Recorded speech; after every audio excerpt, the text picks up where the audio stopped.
Oi, pessoal, tudo bem? Agora a gente vai falar um pouquinho de frações inversas. O que é fração inversa? A fração inversa é só a gente inverter, trocar os números do numerador e do denominador. Então, aqui a gente tem uns exemplos, ó. A fração inversa de 5 quartos vai ser 4 quintos. É só trocar, o 4 vai subir e o 5 vai descer. De 1 sexto é 6, né? Porque aqui embaixo a gente sabe que tem um escondido, mas a gente não precisa colocar, porque na matemática a gente não coloca, tá? E aqui a fração inversa do 9 é 1 nono, porque a gente sabe que aqui também tem 9 dividido por 1 dá 9, né? Que toda fração é uma divisão. Então, mas a gente não precisa colocar, mas a gente sabe que ele está ali, tá bom? E a gente também tem que saber o seguinte, que toda fração multiplicada por sua inversa é igual a 1. Olha só que legal. Se eu pego, exemplo, 3 quintos, a gente sabe que a inversa de 3 quintos é 5 terços, não é? É só trocar. Então, o que a gente percebe? 3 vezes 5, 15. 5 vezes 3, 15. E 15 dividido por 15 vai dar 1. Olha só, toda fração multiplicada por sua fração inversa é 1, sempre vai ser 1. Tá bom?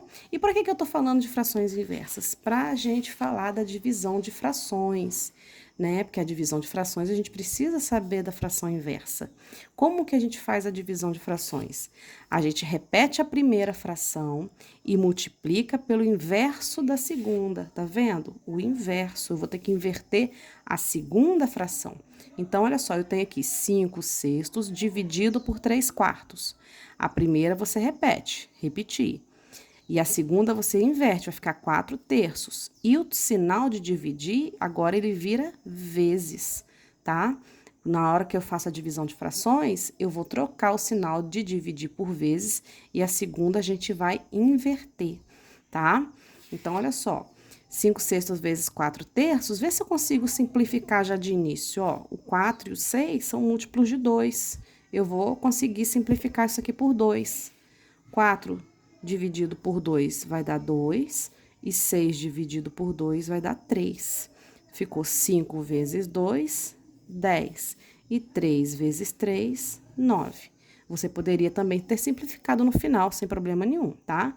Mas é melhor a gente simplificar assim no início, que os números ficam bem menores. Aqui eu tenho uma divisão de frações também, né?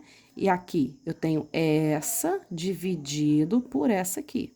Então, vou repetir essa daqui, trocar o sinal de dividir por vezes e inverter essa segunda, vai ficar 5 meios. E faz a continha. Aqui, ó, eu percebo que não dá para simplificar, então faz direto. 5 vezes 1, 5. 4 vezes 2, 8. 5 oitavos, viu? Não dá para simplificar. E finalizando com essa daqui. 1 terço dividido por 2. Repete 1 terço. Troca dividir por vezes e inverte essa daqui. Aonde é 2, vai ficar 1 meio, porque aqui embaixo tem 1, né? A gente não pode esquecer. Aí, ficou 1 meio. E multiplica. 1 vezes 1, 1. 3 vezes 2, 6. E não dá para simplificar. Tem a observação de que sempre que possível a gente deve simplificar. Tá joia? Então, a divisão de frações, você repete a primeira e multiplica. Multiplicar é fazer conta de vezes, pelo inverso da segunda fração, tá joia? Espero que tenham gostado, que tenham entendido. Não esquece de dar um joinha aí para ajudar, né? E se inscrever caso você ainda não for inscrito, tá bom? Fica com Deus e até a próxima. Tchauzinho.